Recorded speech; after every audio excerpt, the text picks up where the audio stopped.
কল্পনা করুন এমন এক জলপথ যা এতটাই গুরুত্বপূর্ণ, যদি হঠাৎ করে আগামীকাল সেটা পৃথিবী থেকে অদৃশ্য হয়ে যায় তাহলে পুরো আধুনিক বিশ্ব থমকে যাবে। জ্বালানির দাম রাতারাতি আকাশ ছোঁয়া হয়ে যাবে, বিভিন্ন মহাদেশের কারখানাগুলো বন্ধ হয়ে যাবে, আর বৈশ্বিক শেয়ার বাজারে আতঙ্ক ছড়িয়ে পড়বে। পৃথিবীর অজানা গল্প, লুকানো সত্য, সবকিছু জানতে সাথে থাকুন ওয়ার্ল্ড স্টোরিজ বাংলার সাথে। সত্যের খোঁজে আমাদের সাথে থাকতে এখনই চ্যানেলটি সাবস্ক্রাইব করুন। আজ আমরা দেখব বিশ্বের মানচিত্রের একটি ছোট্ট ভাগ যা নীরবে পুরো বৈশ্বিক অর্থনীতি জিম্মি করে রেখেছে। হরমুজ প্রণালী ইরানের উপকূলের উত্তরে এবং আরব উপদ্বীপের দক্ষিণে অবস্থিত এই সংকীর্ণ জলপথ পারস্য উপসাগরকে উন্মুক্ত সমুদ্রের সাথে যুক্ত করেছে। কিন্তু এই ছোট্ট জলপথ এত ভয়ঙ্কর গুরুত্বপূর্ণ কেন, চলুন জানি আজকের এই ভিডিওতে। এর গুরুত্ব বুঝতে হলে প্রথমে এর ভৌগোলিক অবস্থান দেখতে হবে। সবচেয়ে সংকীর্ণ স্থানে হরমুজ প্রণালীর প্রস্থ মাত্র 21 মাইল। শুনতে হয়তো বেশ বড় মনে হয়, কিন্তু বিশাল আকারের তেলবাহী জাহাজগুলোর জন্য এটি যেন দড়ির উপর হাঁটার মতো ঝুঁকিপূর্ণ। ভয়াবহ দুর্ঘটনা এড়াতে জাহাজগুলো কঠোর ট্রাফিক নিয়ম মেনে চলে। প্রতিটি দিকের জন্য মাত্র 2 মাইল চওড়া নৌপথ রয়েছে, আর মাঝখানে 2 মাইলের একটি নিরাপত্তা বাফার।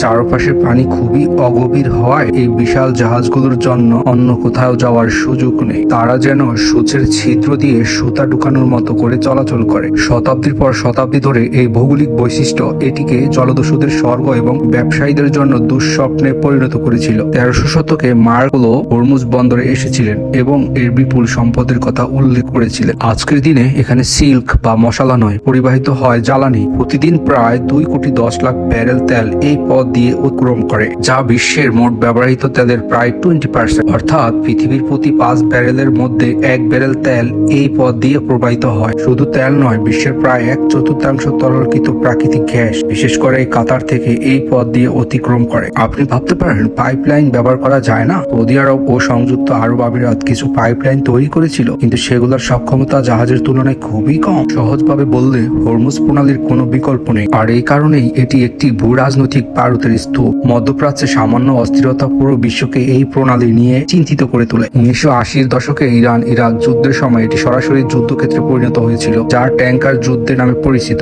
যেখানে উভয় পক্ষে বাণিজ্যিক জাহাজে হামলা চালাত। আজও উত্তেজনা রয়ে গেছে। আন্তর্জাতিক আইনে সব দেশের জাহাজের এখানে অবাধ চলাচলের অধিকার রয়েছে। তবুও বহু দেশ এই সংকীর্ণ জলপথে ভারী অস্ত্রসজ্জিত নৌবাহিনী মোতায়েন করে রেখেছে। এটি যেন প্রতিদিনের উচ্চ ঝুঁকির দাবা খেলা। একটি ছোট ভুল, একটি আটকে যাওয়া জাহাজ বা একটি সীমিত সংঘর্ষ কয়েক ঘন্টার মধ্যেই বৈশ্বিক জ্বালানি সরবরাহ বন্ধ করে দিতে পারে। কি অদ্ভুত চমৎকার, তাই না? আমরা প্রায় ভাবি পৃথিবী চলে বিশাল মহাদেশ, অসীম সমুদ্র আর বড় বড় শহর দিয়ে, কিন্তু কখনো সবচেয়ে জটিল বৈশ্বিক ব্যবস্থা নির্ভর করে মাত্র 21 মাইলের একটি সরু জলপথের উপর। এটি মনে করিয়ে দেয় আমাদের আধুনিক পৃথিবী কতটা সংযুক্ত এবং একই সঙ্গে কতটা ভঙ্গুর। আজকের ভিডিওটি এ পর্যন্তই। দেখা হবে পরবর্তী ভিডিওতে। ভিডিওটি ভালো লেগে থাকলে এখনই চ্যানেলটি সাবস্ক্রাইব করুন।